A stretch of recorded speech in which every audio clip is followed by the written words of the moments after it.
Alright, so we're back at the head.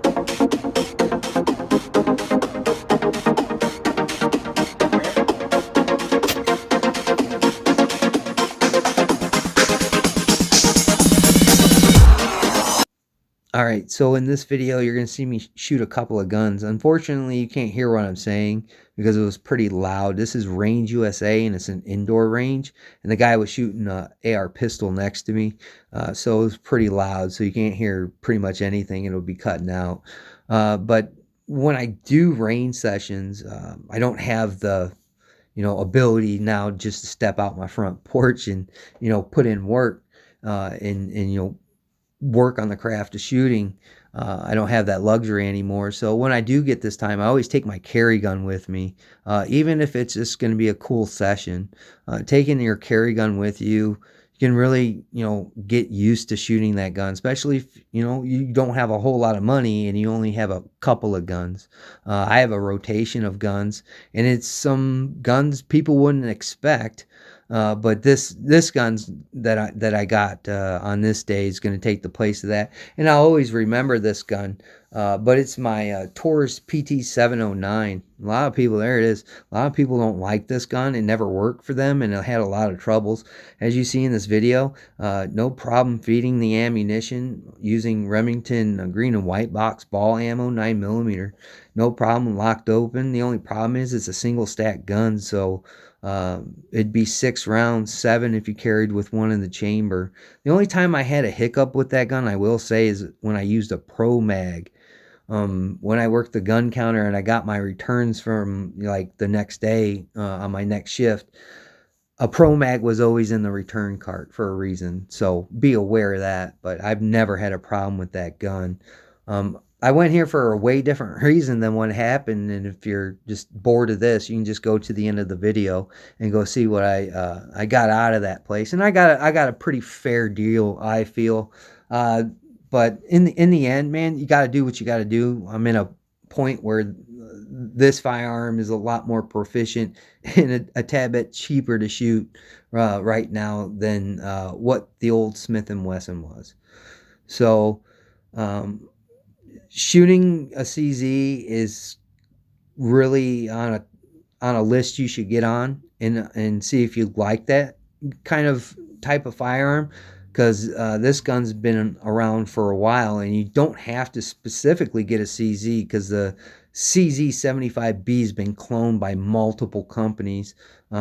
After you watch this video, then go search CZ75B clones. You'll see a lot of people, especially Tanfolio takes a lot from that style of gun. So enjoy, and this is what I got. Brokaw here. I'd like to thank my old, my new, and just the people that slide through. I greatly do appreciate it. So I was at Range USA the other day, and I wanted to go shoot. I've been carrying my PT709 from Taurus. A lot of people have problems with those guns. I went and put it through its paces, and it worked fine, flawless, no issues. But I also had my 686 in my range bag, and I thought to myself, well, let me see what they have, and then we'll go from there. I ended up going into the CZ case, and I looked at a ton of CZs. My favorite one, again, is the CZ Shadow Compact. I think it's a really, really nice gun. I've seen some people that have bought that gun, and it's kind of struggled, but again, all guns aren't made the same. I'm carrying a Taurus 709. What does that tell you? There you go.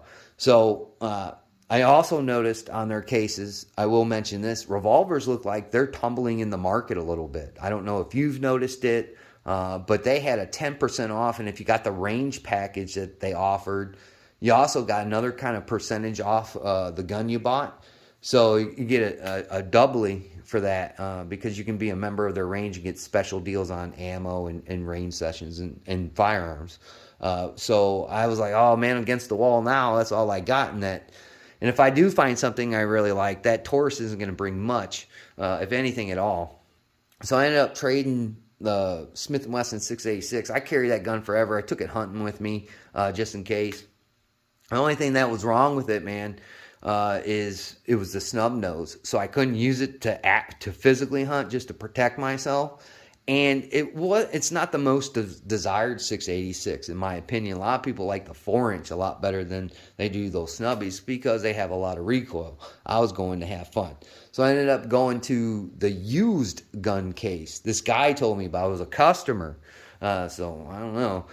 And I walked over there, and there was a spot for a CZ P07, and I was like, "Where's that gun at?" And they're like, "We sold it a couple minutes ago." And the guy's like, the customer's like, "There's a CZ75B in there." I said, "Okay." So that's what I went and got. Went and got the CZ75B. Now this is the one with the safety. It doesn't have the decocker or safety decocker. The 75 series guns have been dubbed by everybody. Everybody's cloned these things. I think before I left the gun counter here last few months, we had a SAR. We had a SAR that ran along these kinds of lines, but it was bigger. It was competition with flared magwell and all that jazz. But the 75B, man, as you can see here, I'll show it to you here. Made in the Czech Republic. Decent sights on there. I did have a little bit of trouble at first.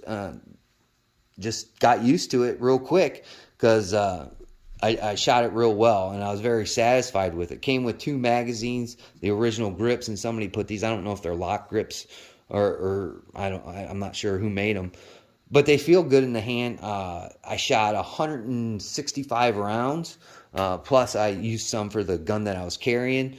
The only thing I can't do is find a holster for this gun, so I'm going to ask this guy. His name is Rogue Apparatus. You can find him on Instagram. Makes really good quality holsters. He made me one for my Glock 26, and it works well. Go over there and get a holster from him. I don't have a coupon code. I don't do that kind of stuff, but he'd appreciate his light bills being paid. But I'm going to carry this gun when I find a holster. Again, it's in 9mm.